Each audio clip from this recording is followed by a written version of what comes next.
The Dadaab refugee camp, where the repatriation of refugees began yesterday amid clashes with local residents who have been urging for the urgent repatriation of refugees to their country. More than 200 refugees are expected to voluntarily get back to their countries. Our reporter Hamza Yusuf is live for us from the Dadaab refugee camp. Hamza, what more can you tell us with regard to the repatriation exercise?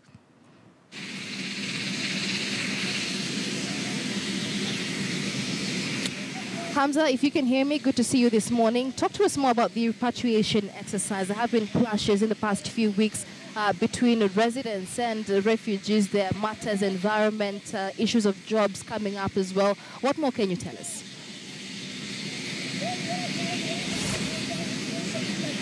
Thank you so much, Michelle. Of course, loud and clear here in Dadaab. We are at the airstrip. As you can see, that plane is about to kick off to go back to Somalia, taking back refugees to Somalia.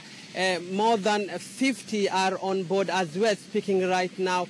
150 are expected to come in the next few minutes, and they are being repatriated back to Somalia. We understand there has been problem for the last few weeks. The host community refused the repatriation process and also the services of UNHCR to continue in this place, in these refugee camps, because of what they were terming as neglected by these UNHCR, by the non-governmental organizations, especially the UNHCR.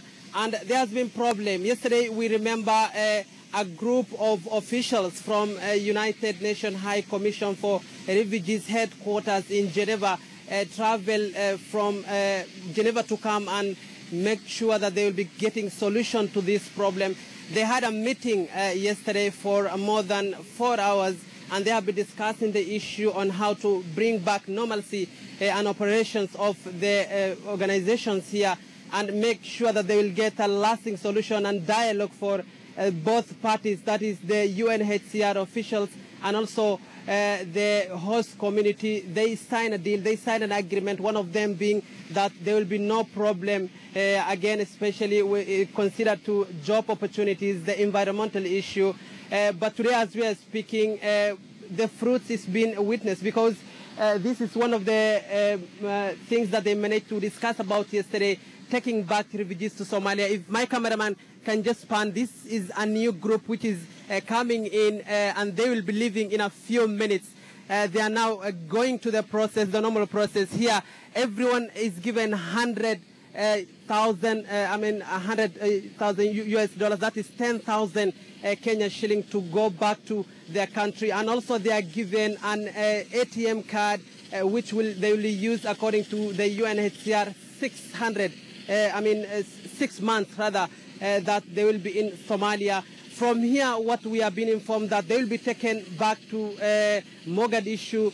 Some of them, I was informed, they'll be going back to Kismayu. That is the big two cities in Somalia.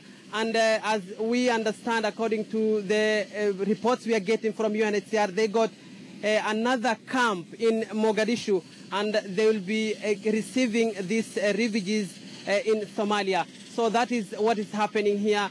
We'll be speaking to the UNHCR officials later in the day to discuss more about what is happening here on the ground. But this is the second group, and they will be lifted back to Somalia in the next 30 or so. We are informed that they are waiting another plane to take them back to Somalia. So it's about 200 refugees who are being repatriated back to Somalia. Michelle. All right, many thanks, Hamza Yusuf, live for us there from the Dadaab refugee camp. And Hamza, just before I let you go, it is a camp that hosts hundreds of thousands of refugees. Do we know how many at the end of this exercise are expected to be repatriated? And are many of the refugees choosing the option to go back to their country?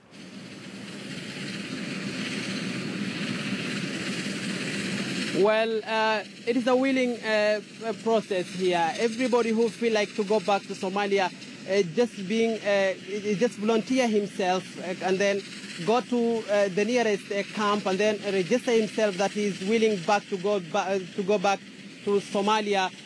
So we are not sure the number that is being expected to be repatriated. There are more than 200,000 here. and we are not sure of the numbers we're speaking, but we understand that almost 74,000 refugees went back to Somalia as we are speaking. So it is a situation that we need to confirm and understand how many people are being repatriated, but the process started late 2011 and also 2012 up to date. Yearly or annually, more than 500 people go back to Somalia, refugees that is. So we need to confirm from the UNHCR the number of people who have been repatriated in the period of 2 to 3 years to come, Michelle. All right, many thanks, Hamza Yusuf there. Now to matters education, where education